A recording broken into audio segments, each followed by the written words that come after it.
आज की वीडियो में शुरू से एंड तक सभी बड़े एंड टाइम इवेंट्स की पूरी टाइम लाइन आप जान पाएंगे। और अभी हम इस प्रोफेटिक टाइम लाइन में कहां पर हैं और यकीनन आपको एक क्लियर पिक्चर मिलेगी कि क्या हो चुका है और आगे क्या होने वाला है। तो क्या आप तैयार हैं? क्योंकि आज की वीडियो में मैं आपको 20 पॉइंट्स में पूरी बिब्लिकल प्रोफेसी सिखाने वाला हूं। तो चलिए शुरू करते हैं। मैं हूं अलमास जैकब और आप देख रहे हैं the complete time line of Israel in biblical prophecy.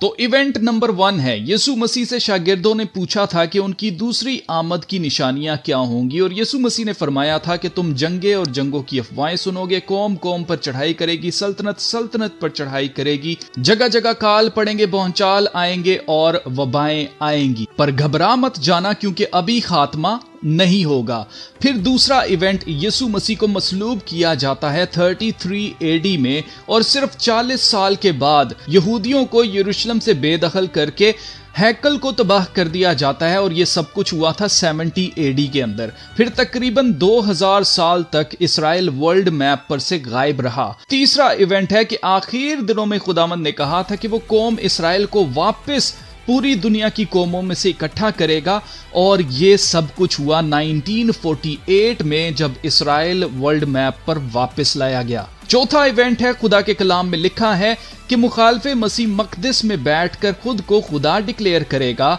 मतलब तीसरी हैकल बनाई जाएगी। तो 1966 में यरूशलेम में ये मुनोरा यानी कि हैकल का शमादान जो हैकल में लगाया जाना था उसे यरूशलेम में नस्ब किया गया, जिसकी वजह से 1967 की 6 डे वॉर छिड़ी जब अरब ममालिक ने मिलकर इसराइल पर हमला किया। ये 6 दिन जंग चली और इस जंग में इसराइल ने ना सिर्फ पूरे यरूशलेम के ऊपर कब्जा कर लिया बल्कि ये सीरिया के अंदर भी चले गए और जॉर्डन के अंदर भी चले गए थे। लेकिन क्योंकि यूएन के चार्टर के मुताबिक कोई भी मुल्क जंग करके किसी के ऊपर कब्जा नहीं कर सकता, इसलिए इसराइल को ये सारी जगहें वापस करनी पड़ी। यरूशलेम आधा इसराइल के पास और आधा फलस्तीनियों के पास था, इसलिए आधा यरूशलेम वापस करना पड़ा। पांचवा इवेंट वो इवेंट है जिस पर अभी हम हैं, हम टाइम लाइन में अभी यहां पर हैं। 1967 की जंग के बाद से हैकल, तीसरी हैकल को बनाने की मूवमेंट बहुत तेजी से चली और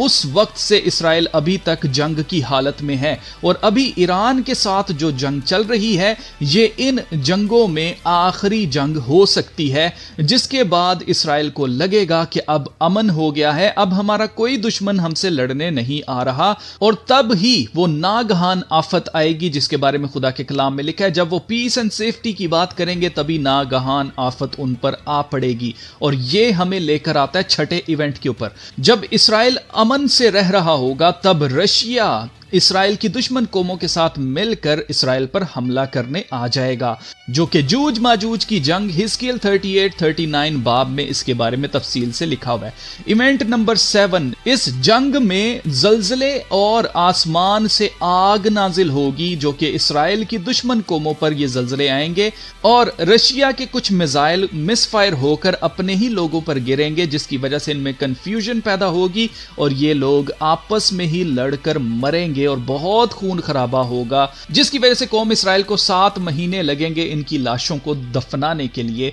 पर इस जंग में खुदा की मदद से इसराइल महफूज रहेगा। फिर 8वां इवेंट आता है। इसके बाद इसराइल में एक ऐसा लीडर आएगा जो बहुत सी कौमों के साथ 7 साल के लिए अहद बांधेगा कि अब हम आपके साथ जंग नहीं करेंगे, सब कुछ अमन हो जाएगा और दुनिया को ऐसा लगेगा कि अब तो जंग होगी ही नहीं, अब सब कुछ ठीक हो गया है। और ये हमें लेकर आता है 9वें इवेंट के ऊपर। 9वें इवेंट में इसराइल में 2 गवाह आएंगे। ये वो 2 गवाह हैं जो कि पुराने अहदनामे के 2 नबी हैं जो पहले भी आ चुके हैं और इनका जिक्र हमें मुकाशफा 11 बाब में पढ़ने को मिलता है। ये 2 गवाह यीशु मसीह की गवाही देंगे और मुखालफे मसीह के पहले 3.5 साल तक ये इसराइल में यहूदियों में मुनादी करेंगे कि यीशु मसीह ही तुम्हारा असली मसाया है जिसे तुमने रद्द किया।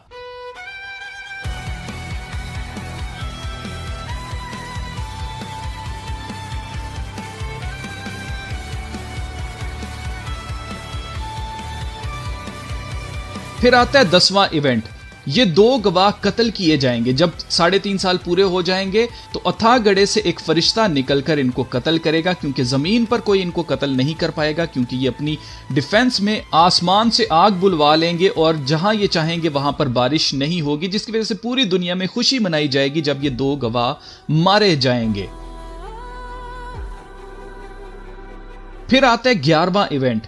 پھر 3.5 دن کے بعد جب یہ قتل کیے جائیں گے، اس کے 3.5 دن کے بعد یہ اپنے دشمنوں کی آنکھوں کے سامنے زندہ ہو کر آسمان پر زندہ اٹھائے جائیں گے، اور یہ ایونٹ پوری دنیا دیکھے گی۔ ایونٹ نمبر 12 ہے، اس کے بعد مخالف مسیح اپنا عہد جو اس نے قوموں کے ساتھ کیا تھا وہ توڑ دے گا، ہیکل میں جا کر خود کو خدا ڈکلیئر کرے گا، وہاں پر قربانیاں رکوا دے گا اور اپنی چھاپ لگوانے کا حکم جاری کرے گا۔ پھر آتا ہے 13واں ایونٹ، اس وقت 1,44,000 اسرائیلیوں کے ماتھوں پر مہر کی جائے گی تاکہ یہ آخر تک زندہ رہیں، اور یہ اسرائیل سے بھاگیں گے اور بیابان میں چھپیں گے جہاں مخالف مسیح اور اس کی فوج ان کا پیچھا کرے گی، پر وہ بچائے جائیں گے۔ پھر آتا ہے 14واں ایونٹ، پھر مخالف مسیح کے 7 سالوں میں سے آخری 3.5 سال جو اس کی چھاپ لیں گے، ان پر رات دن خدا کا عذاب نازل ہوگا اور ان کو کہیں چین نہیں ملے گا۔ مقدس لوگوں کو ڈھونڈ ڈھونڈ کر قتل کیا جائے گا،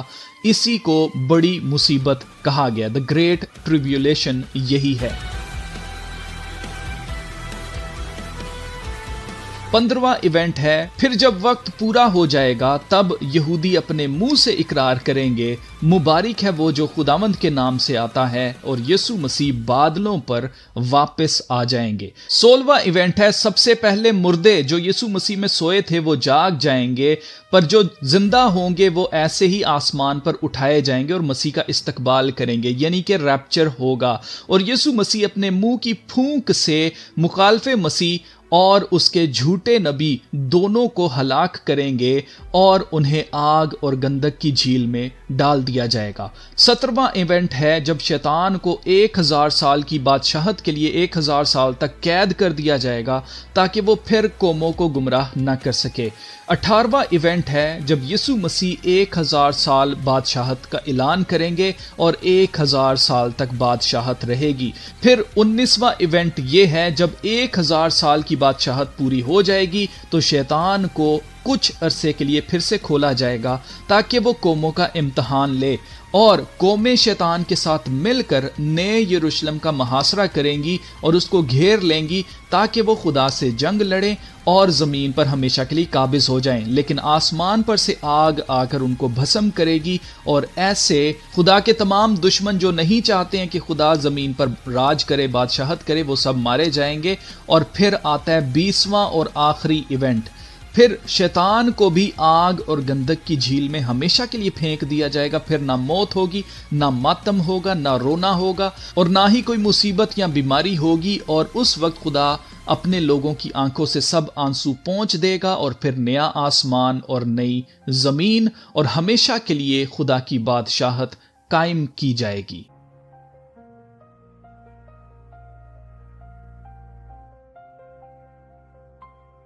تو مجھے امید ہے کہ آپ کو پراپر ساری ببلیکل پروفیسی کے ایونٹس پتہ چل گئے ہیں۔ اب آپ نے کرنا یہ ہے کہ جیسے جیسے جو ایونٹ ہو رہے ہیں آپ نے ان کو نوٹ ڈاؤن کرتے رہنا ہے، اور آپ نے ان چیزوں کے دھیان میں رہنا ہے، آپ نے نوٹ کرتے رہنا ہے کہ دنیا کے اندر اس وقت کیا ہو رہا ہے، تبھی آپ جاگتے رہیں گے، جیسے یسوع مسیح نے کہا تھا کہ جاگتے رہو اور دعا کرو تاکہ مصیبت میں نہ پڑو۔ اس لیے ہمیں تیار رہنا ہے تاکہ ہم جان دینے تک وفادار رہیں، کیونکہ ایسا ہونا ہی ہونا ہے، جو مخالف مسیح کی چھاپ نہیں لے گا اسے قتل کروایا جائے گا۔ تو ہمیں قتل ہونے کے لیے بھی تیار رہنا ہے، یہی تیاری ہے کہ چاہے کچھ بھی ہو جائے ہمیں خدا کا انکار نہیں کرنا ہے، اور شیطان کی چھاپ، مخالف مسیح کے نام کی چھاپ ہم نے نہیں لینی ہے۔